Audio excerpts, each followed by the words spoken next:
Sesudah itu, ada hari raya orang Yahudi, dan Yesus berangkat ke Yerusalem. Di Yerusalem dekat pintu gerbang domba, ada sebuah kolam yang dalam bahasa Ibrani disebut Betesda. Ada 5 serambinya, dan di serambi-serambi itu berbaring sejumlah besar orang sakit, orang-orang buta, orang-orang timpang, dan orang-orang lumpuh yang menantikan goncangan air kolam itu. Sebab sewaktu-waktu turun malaikat Tuhan ke kolam itu dan menggoncangkan air itu. Barang siapa yang terdahulu masuk ke dalamnya sesudah goncangan air itu, menjadi sembuh, apapun juga penyakitnya. Di situ ada seorang yang sudah 38 tahun lamanya sakit. Ketika Yesus melihat orang itu berbaring di situ, dan karena ia tahu bahwa ia telah lama dalam keadaan itu, berkatalah ia kepadanya, "Maukah engkau sembuh?"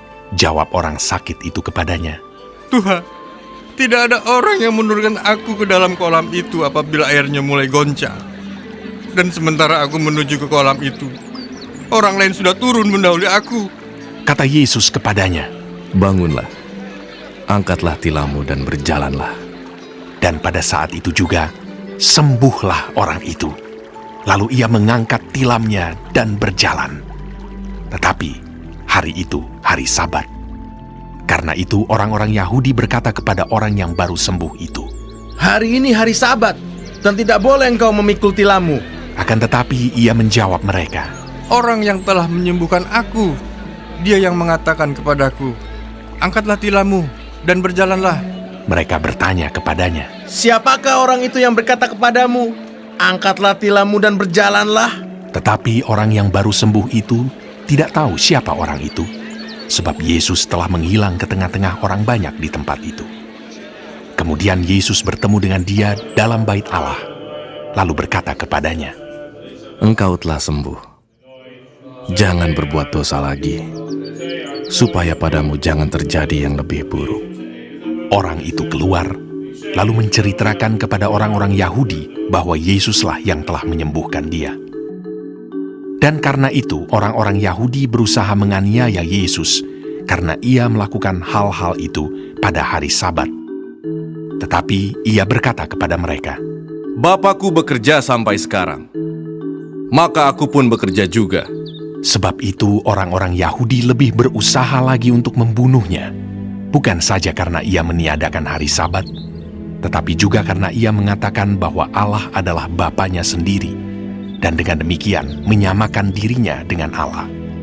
Maka Yesus menjawab mereka, katanya, "Aku berkata kepadamu, sesungguhnya anak tidak dapat mengerjakan sesuatu dari dirinya sendiri, jikalau tidak ia melihat Bapa mengerjakannya. Sebab apa yang dikerjakan Bapa, itu juga yang dikerjakan anak.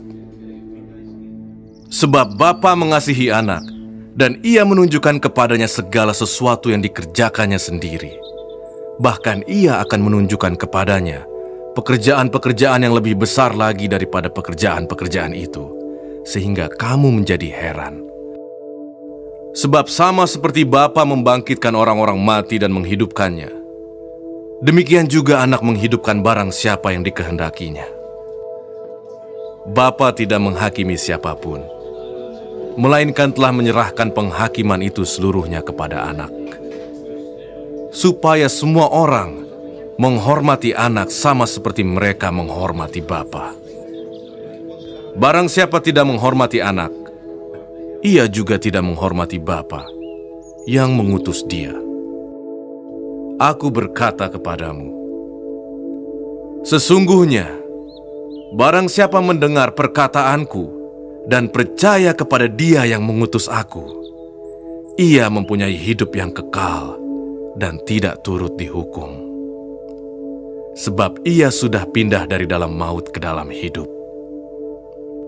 Aku berkata kepadamu, sesungguhnya saatnya akan tiba dan sudah tiba, bahwa orang-orang mati akan mendengar suara Anak Allah, dan mereka yang mendengarnya akan hidup.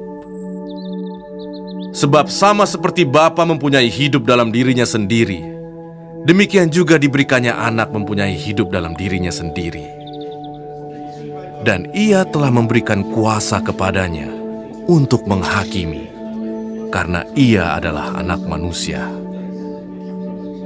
Janganlah kamu heran akan hal itu, sebab saatnya akan tiba bahwa semua orang yang di dalam kuburan akan mendengar suaranya. Dan mereka yang telah berbuat baik akan keluar dan bangkit untuk hidup yang kekal. Tetapi mereka yang telah berbuat jahat akan bangkit untuk dihukum. Aku tidak dapat berbuat apa-apa dari diriku sendiri. Aku menghakimi sesuai dengan apa yang aku dengar. Dan penghakimanku adil. Sebab aku tidak menuruti kehendakku sendiri, melainkan kehendak Dia yang mengutus aku. Kalau aku bersaksi tentang diriku sendiri, maka kesaksianku itu tidak benar. Ada yang lain yang bersaksi tentang aku, dan aku tahu bahwa kesaksian yang diberikannya tentang aku adalah benar. Kamu telah mengirim utusan kepada Yohanes, dan ia telah bersaksi tentang kebenaran. Tetapi aku tidak memerlukan kesaksian dari manusia. Namun aku mengatakan hal ini supaya kamu diselamatkan. Ia adalah pelita yang menyala dan yang bercahaya, dan kamu hanya mau menikmati seketika saja cahayanya itu. Tetapi aku mempunyai suatu kesaksian yang lebih penting daripada kesaksian Yohanes, yaitu segala pekerjaan yang diserahkan Bapa kepadaku, supaya aku melaksanakannya. Pekerjaan itu juga yang kukerjakan sekarang, dan itulah yang memberi kesaksian tentang aku, bahwa Bapa yang mengutus aku. Bapa yang mengutus aku, Dialah yang bersaksi tentang aku. Kamu tidak pernah mendengar suaranya, rupanya pun tidak pernah kamu lihat. Dan firman-Nya tidak menetap di dalam dirimu, sebab kamu tidak percaya kepada Dia yang diutusnya. Kamu menyelidiki kitab-kitab suci, sebab kamu menyangka bahwa olehnya kamu mempunyai hidup yang kekal. Tetapi walaupun kitab-kitab suci itu memberi kesaksian tentang aku, namun kamu tidak mau datang kepadaku untuk memperoleh hidup itu. Aku tidak memerlukan hormat dari manusia. Tetapi tentang kamu, memang aku tahu bahwa di dalam hatimu, kamu tidak mempunyai kasih akan Allah. Aku datang dalam nama Bapa-Ku, dan kamu tidak menerima aku. Jikalau orang lain datang atas namanya sendiri, kamu akan menerima dia. Bagaimanakah kamu dapat percaya? Kamu yang menerima hormat seorang dari yang lain, dan yang tidak mencari hormat yang datang dari Allah yang Esa. Jangan kamu menyangka bahwa aku akan mendakwa kamu di hadapan Bapa. Yang mendakwa kamu adalah Musa, yaitu Musa yang kepadanya kamu menaruh pengharapanmu.